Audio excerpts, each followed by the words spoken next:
muchas gracias nuevamente por estar con nosotros en este círculo de debates que organiza Plano Informativo con motivo de la Reforma Constitucional Federal del 10 de febrero de este año. Gracias, Paulina, gracias, Isidro, gracias, Miguel, gracias, Javier, que están con nosotros. Hoy vamos a tocar los cuestionamientos de tres renglones importantes en la reforma. Uno de ellos, que es con el que quisiera yo pedirles que iniciáramos, es desde las candidaturas ciudadanas o candidaturas independientes, para continuar con la paridad de género y por último hacer una breve referencia a la constitución, instalación, integración y facultades genéricas que tiene el nuevo Instituto Nacional de Electores, que viene a sustituir al organismo público que conocemos como el Instituto Federal Electoral. En los instrumentos internacionales, tales como el Pacto Internacional de los Derechos Políticos y Civiles, así como de 1966, la Convención Americana de Derechos Humanos de 1969, toda persona tiene derecho a acceder a la vida pública de su país, siempre y cuando reúnan los requisitos que la propia legislación regional del Estado parte en cada uno de estos instrumentos internacionales le exija. En términos reales, cada legislación en los países tiene sus propios requisitos para la participación en la vida pública y en la vida política. Concretamente en México se discutió mucho el artículo 35 de la Constitución Federal para establecer si se trataba de un derecho fundamental o se trataba de una prerrogativa. Había quienes referían que había una identificación entre ambos términos, que nada más era una cuestión semántica, y se vino a definir que no, que en realidad el derecho a ser votado como una prerrogativa entrañaba también la posibilidad de servir. Esa discusión liminar en realidad viene a ser resuelta con el hecho de que llamándole derecho o llamándole prerrogativa, el ciudadano mexicano, por el solo hecho de tener esa categoría, es decir, haber nacido en suelo mexicano, ser hijo de padres mexicanos, tener modo honesto de vida, tener 18 años de edad, como mínimo, puede acceder a tomar parte activa en la vida pública del país. Sin embargo, esa prerrogativa individual tiene que ver con el derecho de votar y de ser votado, es decir, el voto activo y el voto pasivo. La individualidad como parte de la función colectiva del sufragio sí le corresponde de manera personal a cada individuo. Sin embargo, en diferentes épocas de la historia electoral, político-electoral de México, nos encontramos con que no había acceso a la vida pública del país, sino a través del sistema de partidos políticos. Si recordamos, Miguel, aquí en San Luis Potosí tuvimos durante mucho tiempo la ley electoral, las candidaturas independientes. Candidaturas independientes que en realidad no exigían muchos requisitos y que no hubo mucha participación, salvo para convulsionar un poco e inquietar el Mare Nostrum, que finalmente viene a ser siempre un poco proceloso y turbulento en tierras potosinas.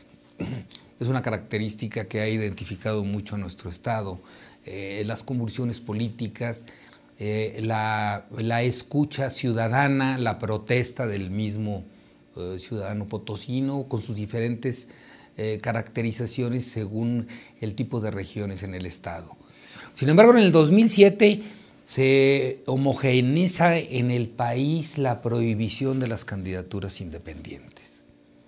Y con aquella misma prohibición ya del mismo COFIPE, entonces salta nuevamente a la discusión una posible transgresión a los derechos humanos a través del ejercicio del derecho político individual que tiene todo ciudadano, toda persona humana para acceder a la vida pública del país o del país al que pertenezca, perdón. El artículo 41 de la Constitución Política de los Estados Unidos Mexicanos, recordemos que nos señala al partido político, a los partidos políticos como organismos públicos, como entidades de derecho público, que entre sus funciones está la integración de la representación nacional, pero también como organizadores de ciudadanos. El único acceso para poder tomar participación activa en la vida pública del país. A raíz de la reforma constitucional a la que nos referimos del 10 de febrero de este año, se abre la posibilidad de que en una vía y a través de otra ruta distinta del sistema de partidos políticos en México, el ciudadano en lo personal, como independiente, por el solo hecho de tener la categorización de ciudadano, puede acceder a participar como candidato en cualquiera o para cualquiera de los puestos de elección popular. Hasta ahí está el espectro político al día de hoy. Hay reglamentación que será motivo de debate en esta mesa para poder ejercer ese derecho individual, independiente, personal, ciudadano, fuera de los partidos políticos. Paulina, ¿cuál es tu opinión respecto de la implantación o el resurgimiento de las candidaturas independientes o candidaturas ciudadanas en México? Creo que abre la puerta para que los ciudadanos puedan accesar a un cargo público sin tener que pasar por la aduana de un partido. Sin embargo, es muy complicado que puedan lograrlo, porque en el caso de algún ciudadano que desee ser presidente de la República, necesita contar con las firmas certificadas del 1% del padrón electoral de por lo menos 17 estados de la República. Y para un partido político, para conformar un partido político, únicamente se necesita el 0.26 del total del padrón. Entonces, sí se abre la puerta, pero ponen muchísimas piedras o muchísimos bloques para impedir el acceso a un cargo público sin que sea a través de un partido. Isidro, ¿será esta expresión un bloqueo o una manifestación de una democracia simulada? Yo creo que las candidaturas independientes vienen a refrescar el sistema político mexicano. En mi opinión son deseables, siempre me he pronunciado a favor de ellas. Y creo que en buena medida son una respuesta a aquel fenómeno que se ha dado prácticamente en todos los estados constitucionales de la partidocracia. Me queda claro que está en la genética de todo estado constitucional la existencia de partidos políticos. Sin estos no se puede, lógicamente, luchar por vías institucionales, por cauces políticos, entidades de interés público, y que los partidos políticos son entidades o agrupaciones ciudadanas con parcelas ideológicas, con un programa, eso es deseable y está en la vida del Estado constitucional. Sin embargo, este fenómeno de la partidocracia, que es una degeneración de los partidos políticos, que es real y está documentado, digamos que este fenómeno es el gobierno de los partidos por los partidos y para los partidos. Si emulamos la frase de democracia de Abraham Lincoln, pronunciada en 1863 en la batalla de Gettysburg, que la democracia es el gobierno del pueblo, por el pueblo y para el pueblo. Los candidatos ciudadanos son deseables y además puede resultar hasta paradójico, porque un requisito constitucional para ser candidato de cualquier partido político es tener la ciudadanía, es ser ciudadano. ¿Pero en qué consiste la ciudadanía? ¿O cuál es la connotación que le queremos dar a la ciudadanía? La edad mínima para ejercer el voto y ser votado, 18 años, y en algunos cargos se aumenta esa edad. Y lo más importante, tener un modo honesto de vivir. Este es un requisito en el que se ha reparado muy poco en la legislación, sobre todo, aunque sí se ha escrito sobre ello en la doctrina. Creo que la existencia de candidatos independientes refresca, recicla el sistema electoral mexicano. Aquí habría que cuestionar cuáles son esos candados para poder optar a una candidatura ciudadana. Hasta donde entiendo yo, a nivel nacional es el 1% para contender a la presidencia de la República, y según los datos del actual padrón electoral, estamos hablando de, se dice fácil, juntar 788,000 firmas para poder... 788,000 firmas, casi 1 millón de firmas. Y yo pregunto, para ser candidato de un partido político de cualquiera, ¿se le pide este requisito? O sea, ahí habrá que ver, porque quien hace la ley muchas veces, voy a decir, hace la trampa. Es decir, son leyes literarias. Ya tenemos candidaturas ciudadanas, pero no son fáciles de decantar, no son viables. Y ese es el cuestionamiento que hay que hacer y lo que debe permitir la legislación secundaria, allanar el camino a la ciudadanía, porque en un sistema democrático todos somos políticos, no solamente los iniciados, no solamente los que acceden a un partido político, y que la degeneración, quiero puntualizar rápidamente esto, la degeneración ha sido de una democracia, se ha transitado a una partidocracia. De la partidocracia no toda la militancia partidista accede para nombrar candidatos, y entonces hay una degeneración ulterior que viene en una cupulocracia. Es decir, de la partidocracia viene la cúpula. La cúpula partidista es la que decide, inclusive cuando hablamos de candidatos por lista o plurinominales. Y de ahí, bueno, el pueblo mexicano debe permitir en una degradación ulterior, ¿no? Que sería de la cupulocracia una especie de copulocracia.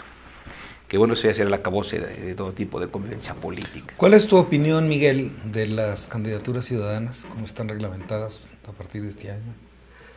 Indudablemente necesarias. Creo que es el inicio de una nueva etapa en la democracia mexicana.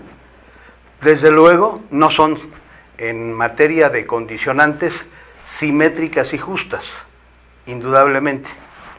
Lo citaba el doctor Isidro, y creo que, pero puede ser un buen principio de, a final de cuentas, la actividad legislativa, ¿sí? Las reformas a la ley pueden ser dinámicas y pueden continuar hacia adelante. Es apenas una apertura, y en el pasado reciente hemos tenido ejemplos de ello. Ustedes recuerdan la pretendida candidatura a la presidencia de Jorge Castañeda, que llegó hasta la Corte precisamente de Derechos Humanos Interamericana, la misma que le dio carpetazo y no continuó.